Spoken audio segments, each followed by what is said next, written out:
People like you don't belong here, Amanda Pierce snapped, her voice cutting through the bank lobby like a slap to the face. You could hear the air shift. Sophie Grant froze mid-transaction. James Nolan nearly dropped his phone. Lauren Hayes glanced up, wide-eyed, and Jasmine Archer. She didn't move an inch, just stood there, calm as stone, her card still in her outstretched hand, moments before Amanda would fling it toward the floor. That single sentence changed everything. A quiet Tuesday afternoon at a brand new Sterling National Bank branch in Miami was about to explode into 10 minutes of chaos, humiliation, and one of the most powerful reversals of fortune ever caught on camera. But before we walk through those glass doors with Jasmine Archer, let me ask you, where are you watching from today? Have you or someone you know ever been treated like you didn't belong, just because of how you looked or what you wore? If you've ever felt invisible in places that should have welcomed you, you'll want to stay for this story. And if these kinds of stories matter to you, stories that shine a light on what's been kept quiet, go ahead and click subscribe. It helps more than you think.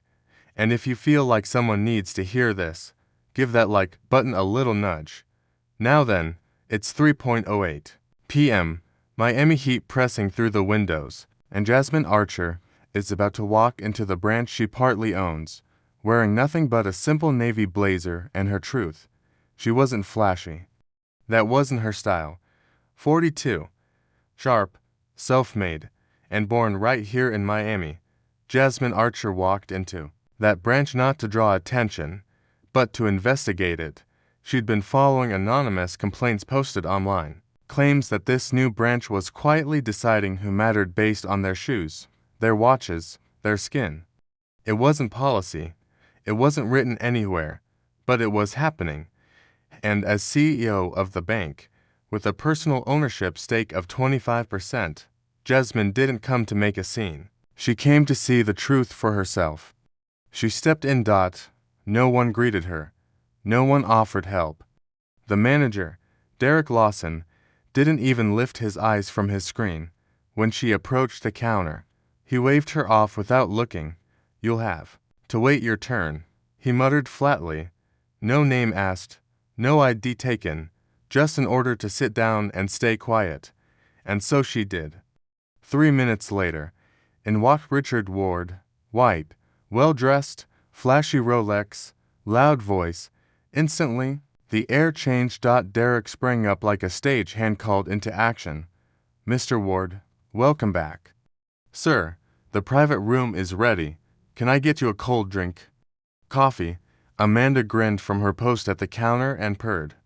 Now that's the kind of client we're here for. Ethan Cole, the quiet but looming one in the back, mumbled. We don't need distractions today.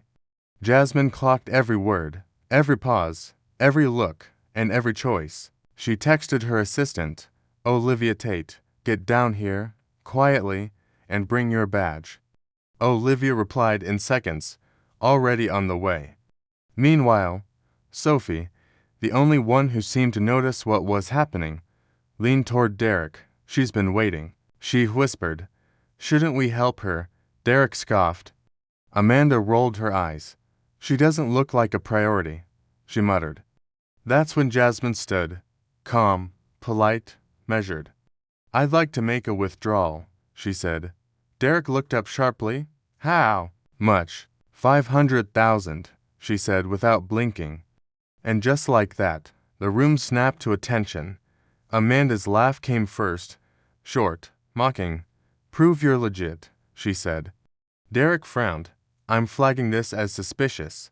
Excuse me, Jasmine said. We've had scammers before. It's for your protection, he replied. Ethan moved closer, arms folded. Don't make a scene, he warned. Sophie's eyes widened. Lauren stood. This is outrageous, James added. She was here first. Jasmine looked Derek dead in the eye. This is unacceptable. He turned back to his screen. That's when Olivia stepped through the front doors, phone already in hand, camera rolling. Don't say another word, she said firmly. Derek looked startled. Who are you? I work for her, Olivia replied. That woman you just ignored. She's your boss. The room gasped. Ethan snorted. Amanda's face turned red. Her boss. You're kidding. Olivia didn't flinch. I wouldn't be if I were you. Jasmine stepped forward again, her voice steady. Try running that card again, and while you're at it, check the internal records for the name Jasmine Archer. Amanda grabbed the card from her hand, held it up, and then let it fall to the floor. You can see yourself out. She snapped. Sophie froze, then hit record. Customers were already watching, murmuring. Lauren crossed her arms. This is racism. James nodded. You need to stop this. Jasmine didn't bend down to pick up her card. She just stood taller. Olivia moved beside her. We're recording now, she said quietly. Ethan stepped forward again, blocking the exit. You need to leave, he growled. You're disrupting business. Jasmine tilted her head. You just disrupted your entire future. Sophie lifted her phone and quietly uploaded the clip to TikTok. The caption read, Bank ignores woman, prioritizes VIP. Watch what happens. Within 10 minutes, it had 10,000 views. Comments poured in. This is disgusting. Shut them down. Blatant racism. And Jasmine, she hadn't raised her voice once, but the storm she brought was only getting started. Derek Lawson leaned forward slowly, as if trying to assert control over a moment that had already spun past his reach. He narrowed his eyes at Jasmine Archer and asked again, this time louder, You're withdrawing how much? Jasmine didn't even blink. 500,000. You could almost hear the room inhale. Amanda Pierce barked a dry laugh, shaking her head in disbelief. People, like you don't have that kind of money, she said, voice soaked in condescension. You must be joking. Jasmine remained calm, unmoved. Would you like the account number again? Ethan Cole, still stationed near the back, now took a step closer as if summoned by tension. Ma'am, he said, lowering his voice, I need you to stop causing a scene. That's when Sophie spoke up, still behind the counter, voice cracking a little. She's not causing anything. She's a customer, a calm customer. Derek cut her off without turning. This doesn't feel right. I'm updating her account status to suspicious. His fingers clacked the keyboard fast, a little too fast. Jasmine stood her ground. Excuse me, she asked again. Her tone sharpened. You're accusing me of fraud. Derek didn't answer. Amanda leaned over Derek's shoulder, muttering loud enough for everyone to hear. She doesn't look like a high-value client. Something's off. Olivia Tate, still recording with one hand, was now furiously typing on her phone with the other. They're going to regret this, she said quietly. Twitter's going to explode in about 3 minutes. Behind her, Lauren Hayes folded her arms. I've been banking with Sterling for 6 years, she said. If this is how you treat people, I'll close my account right now. James Nolan stepped up beside her. Same here. This isn't the company I signed up for. Sophie glanced toward Jasmine, then back at Derek. This is wrong, and it's on record. Jasmine turned to Olivia. Call Michael, she said. Let's not waste time. Olivia was already ahead of her. He's on his way. Michael Reed, longtime board member and one of Jasmine's closest allies at Sterling, didn't hesitate when she called. He knew her voice. He knew what she stood for. And when Olivia sent him a short clip of Amanda laughing at Jasmine's withdrawal request, he replied with one word, coming.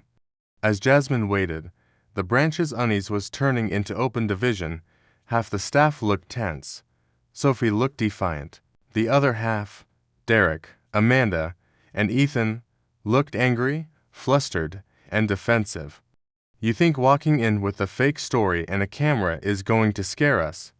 Derek muttered toward Olivia. This is protocol. Your protocol, Olivia shot back, is discrimination. The customers were no longer passive. One woman pulled out her phone and started live streaming. This black woman just asked to withdraw money from her own account, and they accused her of fraud, she said to the camera. This is happening right now in Miami. Lauren turned to Jasmine. Have you gone through this before? Jasmine nodded. I have, she said quietly. When I was 32, I walked into a bank to open a business account. They looked me up and down and told me I'd probably struggle to make my first deposit. Now I sit on the board of a company that owns 12 branches, and I'm here because this one's been acting funny since it opened. Olivia's phone pinged again. Twitter notifications were pouring in. She just posted, CEO of a bank accused of fraud by her own staff. This is going viral. Within minutes, the video had already racked up over 50,000 views, and replies were rolling in, fire them all. She owns the bank. This is insane. Back inside, Derek's voice was growing more strained. You need to stop this now, he told Jasmine. We'll get the authorities involved. I welcome that, Jasmine said, eyes steady. Maybe they can explain to me why my account was flagged as suspicious without cause. Sophie looked at Amanda and whispered, Why are we doing this? Amanda leaned back, because we've been told to focus on the people who matter, the ones who actually bring in money. Sophie frowned. She's literally trying to withdraw $500,000. Amanda rolled her eyes. Exactly. Something's not right. It doesn't add up. Ethan stepped forward again. Ma single quotes am. I'm asking you one more time to leave before this escalates further. Olivia positioned her phone straight on him. Escalate? Then I'm recording. And everyone in this lobby is watching. Lauren raised her voice. We're all watching. James echoed. We're witnesses. Derek tried to shift the focus. There's a reason we prioritize some clients. This is standard across the industry. Jasmine didn't let that slide. Is it also standard to humiliate people based on how they look? Amanda turned toward the counter. This is out of control. Jasmine turned back to Olivia. How's that tweet doing? Olivia smiled, exploding, 50,000 views, and rising. Fast. She then turned to Derek. You're going to be famous. Derek glanced at the security cameras, as if hoping someone higher up was watching, ready to jump in. They weren't. That's when the second twist broke. Olivia turned to Jasmine and said quietly, Sophie just overheard Derek give Amanda an instruction earlier. He told her to rank clients by appearance. He literally said to flag the ones who don't look high value. Jasmine's face tightened, but her voice stayed calm. You heard that, Sophie? The young teller nodded, clearly shaken. I wasn't supposed to. But yes, that's what he said. Customers around the room started murmuring. Someone in the back yelled, That's discrimination, Lauren added. That's why she was ignored. James shook his head. That's corporate-level rot. Derek suddenly looked pale. You're twisting everything, he said, now visibly sweating. Jasmine raised her hand gently, calming the room. Don't worry, she said. Everything will be made clear. This isn't my first storm. Sophie stepped out from behind the counter and stood beside Jasmine. I'm texting Michael again, she said. He needs to hear this. Amanda tried to interrupt her. Don't overstep, Sophie. Sophie turned to her calmly. I already did, the second I started recording this nonsense. Jasmine looked around. Anyone else want to step forward? A few more phones came up quietly. Ethan moved back, unease flickering in his stance. Olivia whispered, The bank's trending. Derek looked ready to explode. This isn't how any of this works. Jasmine met his eyes. It is now and right then. As Derek tried to retreat behind corporate policy, his image was already going viral. This wasn't just a bad look. This was a scandal in motion, the kind that reaches boardrooms before the sun sets. Olivia hit send on her latest post.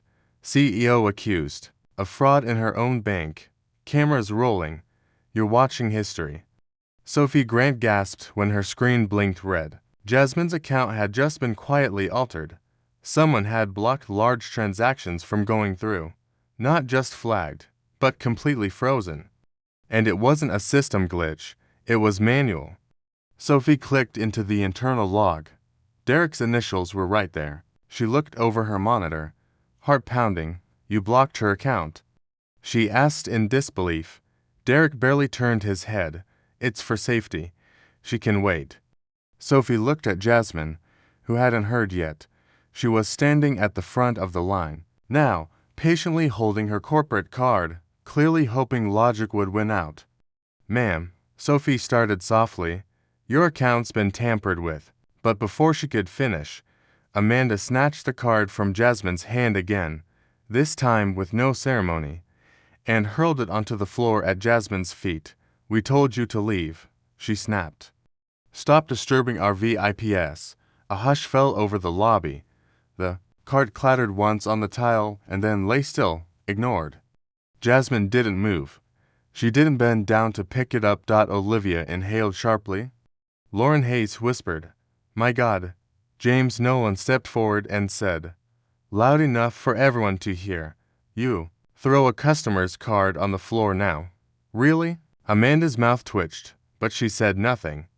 Derek leaned against the counter like he owned the place. You've been warned, he said coolly. One more word, and I'm reporting you to corporate as disruptive. Sophie could barely believe what was happening.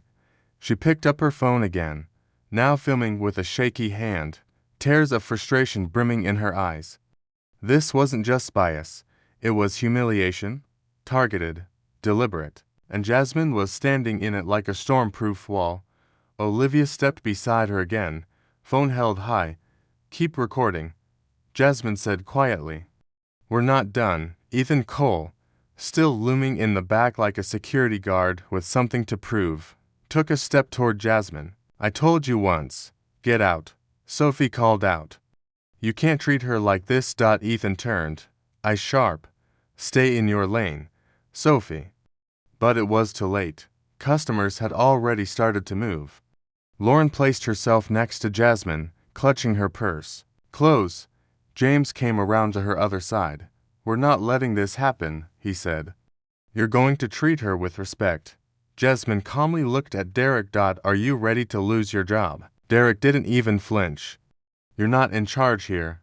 Olivia smirked. You want to bet? Just then, the front door opened, and Michael Reed walked in, straight-backed, eyes scanning the scene. He took one look at Jasmine, the thrown card, the hostile staff, and then narrowed his gaze on Derek. I'm going to assume there's an explanation, he said. Derek stammered, then pulled himself together. She's causing a disturbance. We had to shut down her account. Michael raised an eyebrow. You shut down your CEO's account. Amanda froze. Ethan blinked. Sophie gasped. Derek's face dropped like a lead balloon. She's the what? Amanda muttered. Michael stepped closer, voice low and direct.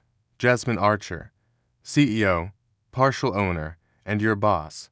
You've got about 10 seconds to explain yourself before this becomes a termination meeting. Jasmine finally picked up her card from the floor, not rushed, not flustered, just with a quiet kind of dignity that made everyone in the room shrink a little. You should have just asked my name, she said to Derek. But you were too busy measuring my worth by my clothes. Amanda backed up. No one told us who she was. You didn't ask. Olivia snapped. You assumed. Sophie stepped forward, now emboldened. He changed her account, she said, pointing at Derek. Blocked large withdrawals. Manually? I saw it. Michael's face hardened. Is that true? Derek started to speak, but Jasmine cut in. It's already been recorded. Every move, every word, and it's already on the internet. Michael turned toward Amanda. And you threw her card. Amanda tried to deflect. She was pushing. She was asking for her own money. James interrupted. She was polite. She was patient. You were disrespectful. Ethan took a step back and mumbled, we didn't know.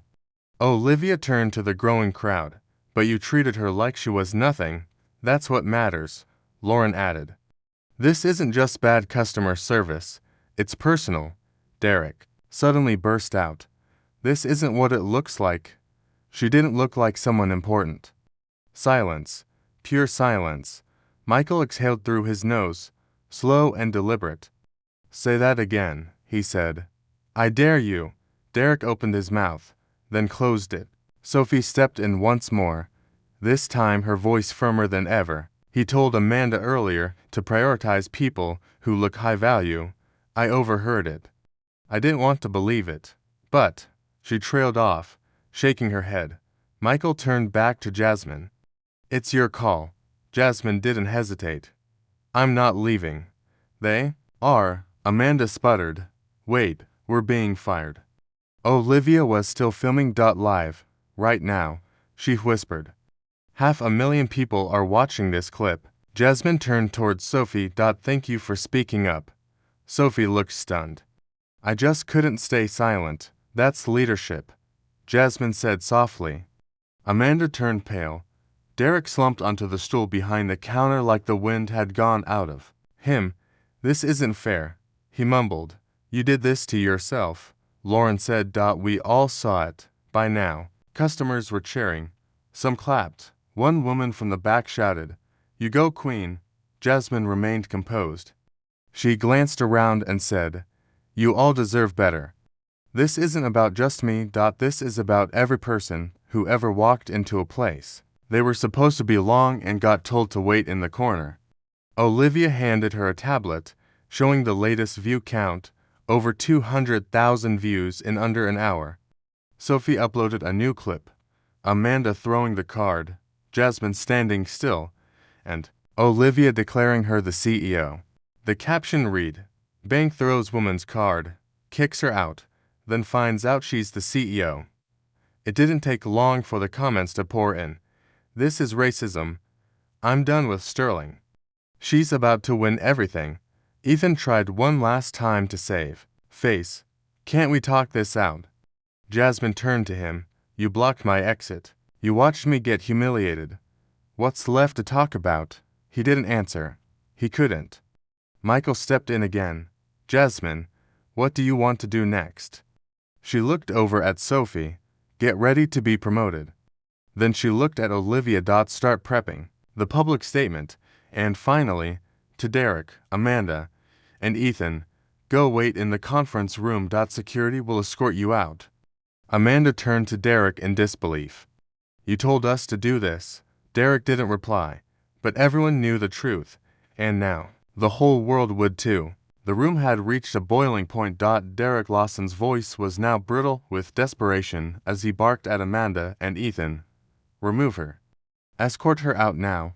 He pointed a trembling finger at Jasmine, whose silence was louder than anything he'd said all afternoon.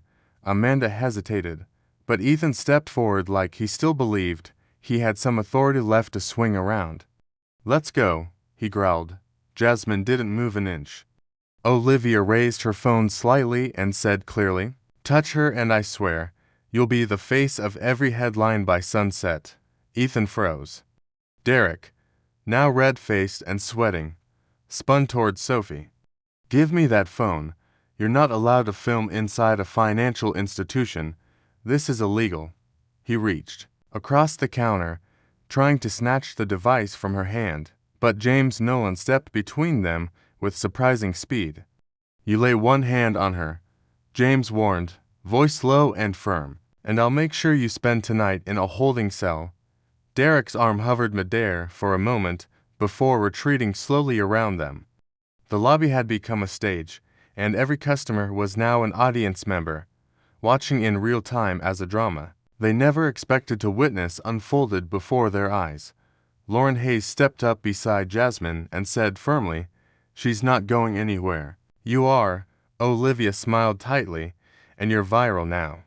In case you're wondering, 500,000 views and counting." Amanda muttered under her breath, "This branch is ruined." Ethan just stared blankly at the floor, but the biggest blow hadn't landed yet. Michael stepped forward and opened a folder he'd been carrying the whole time. "Jasmine," he said calmly, "do you want to address this or shall I?" Jasmine nodded. "Go ahead." Michael pulled out a printed document and turned toward the group. "Staff, customers, and camera phones alike. This is a memo that circulated through regional leadership to us 2 months ago." He began. "It encourages branch managers to elevate high-value clients based on appearance and perceived wealth. The lobby fell silent again. Appearance, Lauren repeated, her voice tight with disgust. James shook his head in disbelief. So this wasn't just one guy being ignorant. This was part of a larger policy. Michael nodded grimly. Encouraged, not written in policy, but passed down verbally and through private emails. We've got the documentation. We're investigating other branches now. Jasmine finally spoke again, her voice like steady steel. That's why I came here in person, not just to see if the complaints were true, but to see how deep it went. Now we know. Derek stumbled backward and leaned against the desk. That's not what it meant, he said. Barely audible. Olivia tilted her head. Then why are there multiple employees who overheard you say exactly that? Amanda, trembling now, whispered. You said to focus on people who look like they matter. That's what you told us. Michael turned to her. Thank you for confirming that. Amanda shook her head. I didn't want to do it. He made us, Sophie added, and he tried to get me to cover for him today. The weight of it all came crashing down in that moment. The customers didn't just feel uncomfortable anymore, they felt betrayed. A few were openly emotional now. One woman wiped her eyes. A man near the corner whispered, "This is why I left my last bank." Lauren reached for Jasmine's hand and said, "You don't just belong here, you should have been celebrated here." Jasmine gave a small nod, still calm. "This is exactly why representation matters, because when people like me show up in these rooms, we shake the furniture, and sometimes the whole floor needs replacing." James turned toward the other customers. "You all seeing this? This is what accountability looks like?" Derek, barely standing now, snapped. "This whole thing is overblown."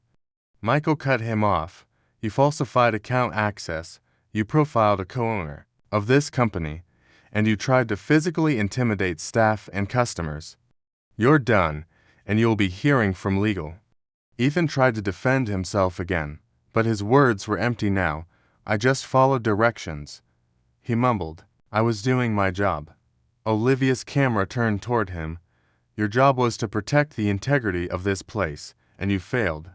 Jasmine stepped forward, now directly addressing everyone in the branch. "I want every customer in here to know that we hear you. This company was built to serve everyone, no matter your background, your wardrobe, or your bank balance. That stops being a slogan today. It starts being action." The crowd broke into soft applause. A few people even teared up. Olivia turned to Sophie. "Can you get ready to make an announcement?" Sophie, still shaken but standing tall, nodded. "Yes, ma'am." Jasmine faced her with a warm, quiet strength. "You stood up. That matters. You didn't have to, but you did." Sophie swallowed. "I just couldn't stay quiet." "Exactly," Jasmine said. "That's why. You'll be running this branch soon." Sophie blinked, stunned. "Wait. What?"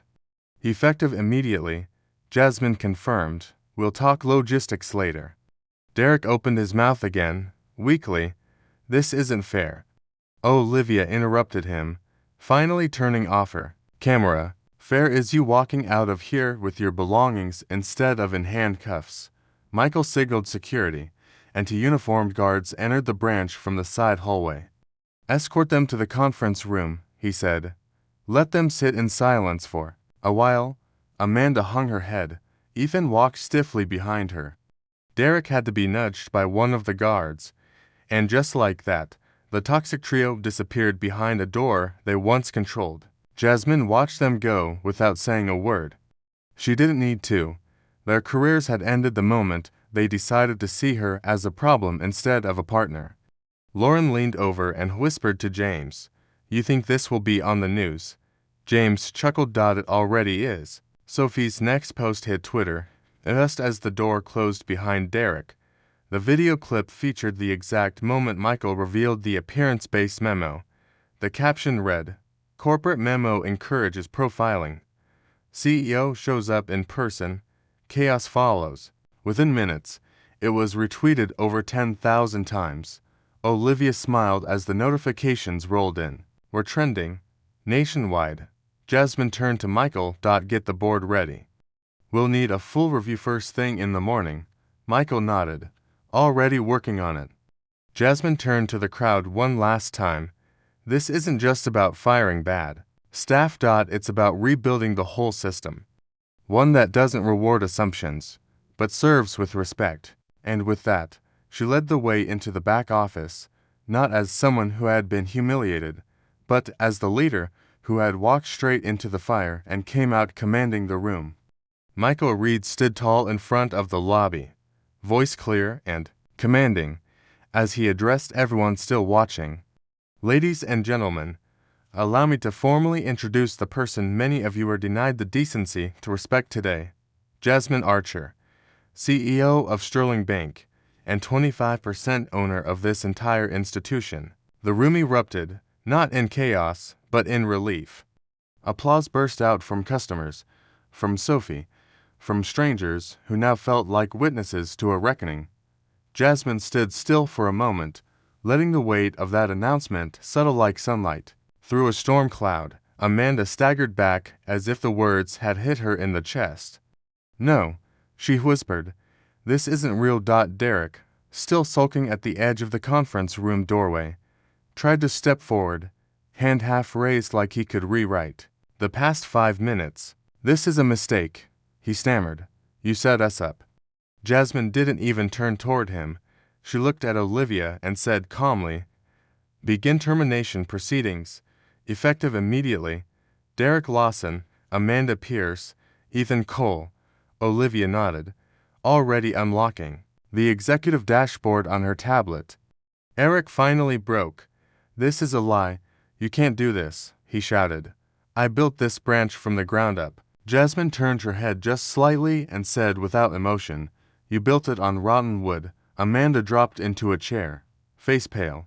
"You've wrecked everything," Ethan muttered under his breath. "This is your fault," then sank into silence beside her. The three of them sat like statues in the corner, suddenly stripped of the authority they had wielded with so much arrogance just moments earlier. Lauren Hayes raised her hand like they were in church. "Excuse me, but justice looks good on you." Laughter followed, soft and sincere. James Nolan added, "I came in here to deposit a check. Now I feel like I've witnessed history." Olivia turned to Jasmine. "The footage is still climbing. You're the top trend on every platform right now." Michael chimed in, "Corporates already calling. You've got full support from the board. This will be dealt with thoroughly." Jasmine took a deep breath, then turned toward Sophie. "You spoke up when you didn't have to. You were the only one behind that counter who remembered what service means. Effective immediately. You're being promoted to branch supervisor."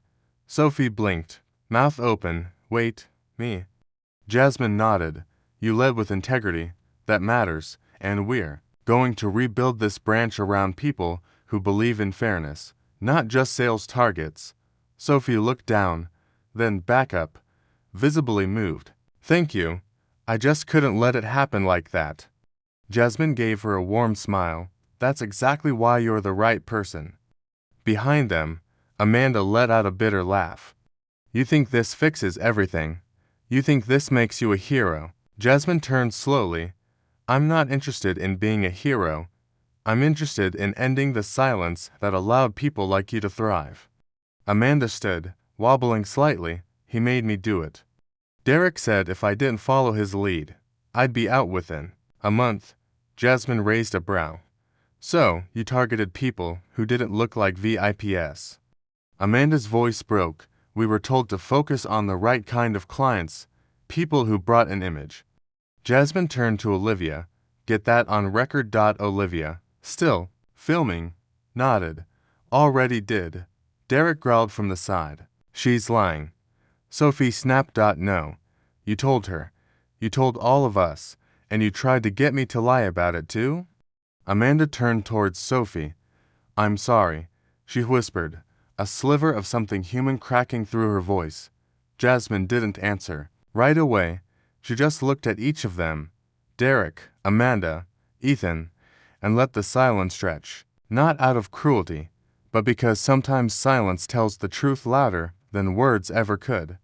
A ripple of emotion rolled through the room. Customers began clapping again, this time with more conviction. They weren't just witnessing a takedown, they were witnessing a correction. Jasmine turned to the crowd. If any of you are mistreated today or any other day, know this, it ends now. This isn't just a PR response. This is real reform. Lauren wiped a tear and smiled. That's leadership. James said, I'm proud to bank here. Again. Olivia stepped up. I'll be taking statements from anyone who wants to speak. Every voice matters. If you saw or heard something today that concerned you, let's talk about it now. Several customers lined up near the side, ready to share what they'd seen, what they'd felt. This wasn't just a branch anymore. It was becoming a place of reckoning. Security returned to escort the dismissed employees from the building. Derek resisted until the last second, muttering bitter threats under his breath. Amanda went quietly, shoulders slumped. Ethan stared at the floor the whole way out. As they disappeared through the side hallway, Jasmine watched them go with the same poise she'd shown from the beginning. No revenge, just closure. Let them walk, she said. We've got better things to do. She turned to Sophie. Let's get your new desk set up. There's a lot of work ahead. Sophie smiled, nerves and excitement all wrapped into one. I won't let you down. I know, Jasmine replied. That's why you're here. Outside, the crowd had begun to form. Word had spread fast. Reporters were gathering near the front steps. Olivia handed Jasmine her phone. You're officially headline news. The clip Sophie posted, CEO fires entire bank staff on spot, had just crossed 1 million views. The top comment read, She's unstoppable. The next, legendary. Another simply said, This is how you lead. Jasmine scrolled once, then handed the phone back. Let the story tell itself. We've got real work to do. Michael leaned in. Tomorrow morning, we'll finalize the rollout of reform measures across all branches. You'll lead the announcement. Jasmine nodded. We're not just reacting, we're changing the game. She looked back at the branch one more time. Customers were still inside, being helped, being heard. Sophie was already coordinating with the new team. Olivia was collecting names and numbers. Lauren and James stood nearby, chatting quietly about what they just witnessed. And outside, the world was still watching, but now with respect instead of judgment. Jasmine took a slow, full breath. Let's make sure this never happens again, she said. Not in this branch, not in any branch. And with that, she stepped back inside, not as the woman they tried to push out, but as the one who reclaimed the room, reshaped the culture, and reminded everyone what real leadership looks like. Jasmine Archer didn't waste a single moment once Derek, Amanda, and Ethan were escorted out of the building with the toxic presence gone. She moved quickly and decisively, like someone who'd spent her life building not just a title, but a legacy. Grounded in purpose, she turned to Sophie Grant, who was still standing by the counter, now visibly overwhelmed but glowing with something new. Responsibility. We're not just going to patch the surface, Jasmine said gently. We're going to rebuild. From the foundation up. I want you to take full control of this branch starting today. You'll be acting supervisor until the paperwork clears, and after that, we'll make it official. Sophie blinked, still processing, and then nodded with quiet resolve. I'll give everything I've got, she said. I know, Jasmine replied. That's why you're here. In the background, Olivia was already coordinating with headquarters to bring in the replacement staff, Emily Stone and Mark Davis, both handpicked by Jasmine for their integrity and history of customer-first work ethics. They arrived within the hour, walking in, with open smiles and eager energy, greeted not with suspicion, but with hope. Jasmine gathered the staff and the remaining customers and spoke directly. No script, no PR fluff. What happened here wasn't a one-time error, she said. It was the result of an unchecked culture that let bias grow quietly, invisibly, until it turned into damage that ends now. The lobby that had been a battleground hours earlier had transformed. into a space of renewal. Sophie helped organize a makeshift welcome desk, where the new staff greeted customers with sincerity. Jasmine personally apologized to every customer who had witnessed the incident, taking time to hear their concerns.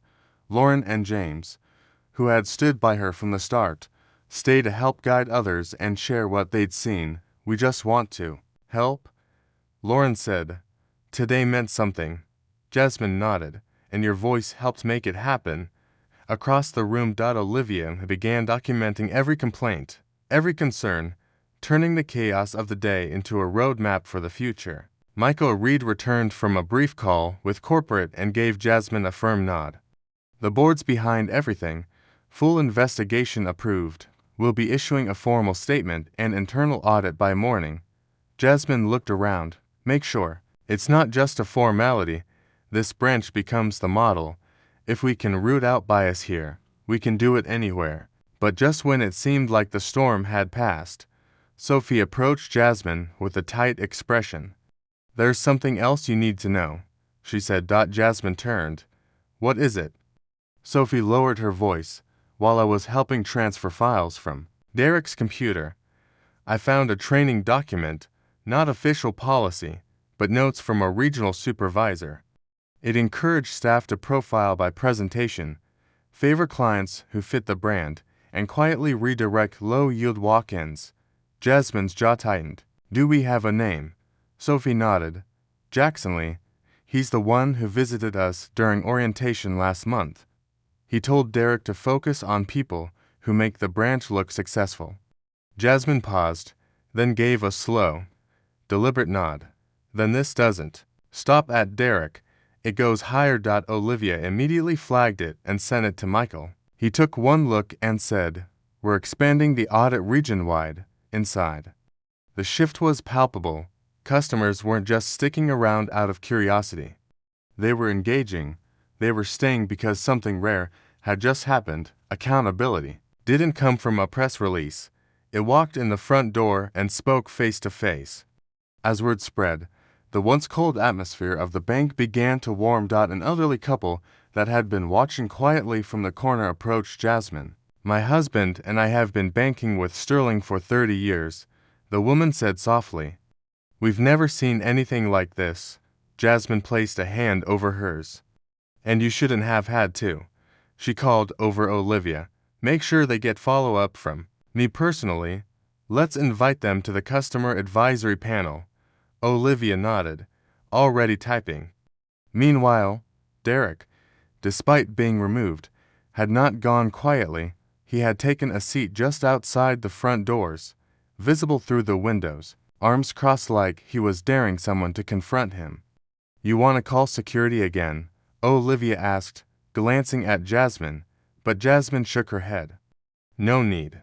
Let him sit there. Let the world see what entitlement looks like when it runs out of power." Lauren chuckled. "That's a lesson all by itself." James added, "He's hoping someone will defend him, but no one's coming." Inside, Sophie finalized her first directive as acting supervisor. Mandatory inclusivity training for all incoming staff, monthly customer feedback forms, and an anonymous reporting system. Jasmine reviewed it, nodded, and said, "Add an internal whistleblower line straight to my desk. We're not leaving anyone voiceless again." Olivia's latest Twitter post was already gaining traction. She had posted a photo of Sophie shaking Jasmine's hand with the caption, "Bank bias exposed, supervisor fired, reform begins." "This is what change looks like." Within an hour, the image had passed 2.5 million views. Comments poured in. "Jasmine is a force. From silence to spotlight. Brilliant move. Now this is leadership." Meanwhile, reporters had started setting up outside the branch. The story was becoming national. Jasmine didn't hide from it. She welcomed it. She asked Olivia to prepare a short statement. "Keep it simple," she said. "Tell the truth. No spin. People are watching not just to see what we say, but how we act." By the time the sun began to set, the branch no longer felt like a scene of crisis. It felt like the start of something new. Jasmine walked to the center of the room, took a slow look around, and smiled. "Let's make this a place people trust again," she said quietly. "A place they actually belong." And with that the next chapter had already begun, for months later. Jasmine Archer sat by the floor-to-ceiling windows of her Miami suite, watching the ocean move like a breath held and released. The chaos of that infamous bank incident had long since calmed, but its impact hadn't faded. It had only grown louder and quieter, deeper ways, across from her. A digital tablet lit up with the final agenda for the morning, a board meeting with David Brooks and Sarah Collins, the final step in rolling out a nationwide reform package across all Sterling branches. The reforms, born from the chaos of that single afternoon, were now permanent policy: new training systems, strict audit trails, and protections for employees who dared to speak out. Sophie Grant, once a nervous teller who had chosen truth over comfort, was now a full branch manager. Her story had been featured in a national business publication titled Courage at the Counter. When Jasmine had texted her that morning, "Are you ready for today?" Sophie responded instantly, "Always." Inside the boardroom, the atmosphere had shifted from defense to alignment.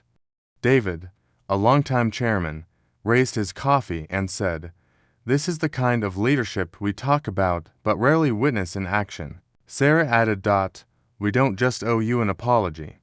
We owe you a thank you for forcing us to face what we were too comfortable to see." Jasmine, composed but honest, nodded and replied, "Change only works when it's no longer optional."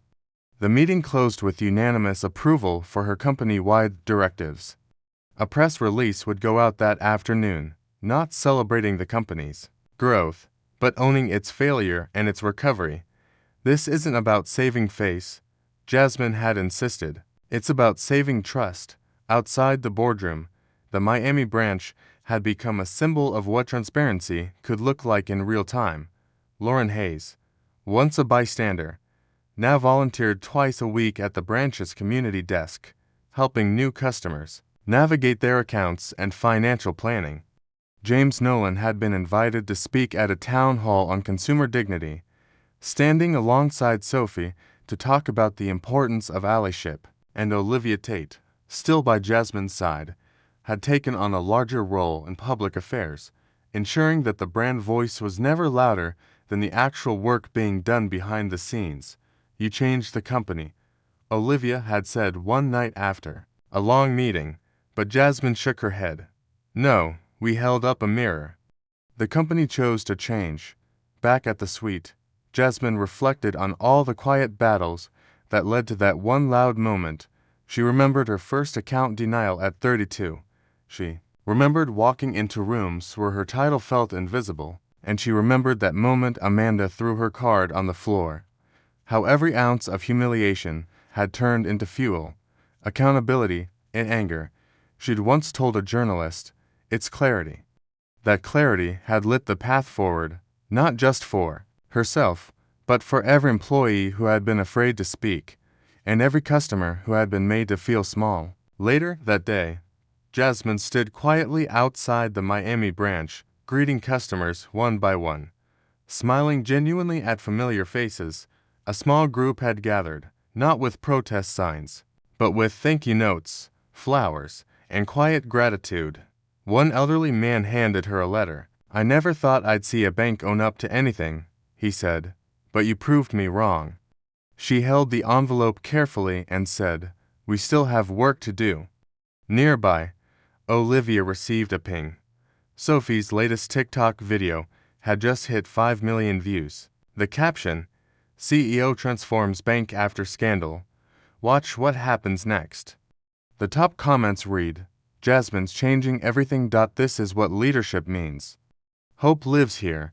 And just as Jasmine turned to head inside, a familiar face appeared. Near the corner of the sidewalk, Derek Lawson, dressed in a rumpled shirt, I shadowed with regret. He stood silently, holding a small envelope in one hand. He didn't say a word, just stared. Olivia leaned closer. "Should we call security?" Jasmine studied him for a moment, then with calm resolve, she shook her head. "No, let the cameras roll." Let the people decide what redemption looks like. Derek made no move. He was no longer a threat. He was just a symbol now, a warning. And as customers walked past him without pause, as they stepped into a branch that now welcomed them with open dignity, he was left standing in the shadow of what once was. Jasmine turned back toward the entrance, smiled at Sophie holding the door open, and stepped inside. A new day had begun, not just for the bank, but for every single person who believed that even the most powerful institutions could be held accountable when someone brave enough finally said, "Enough."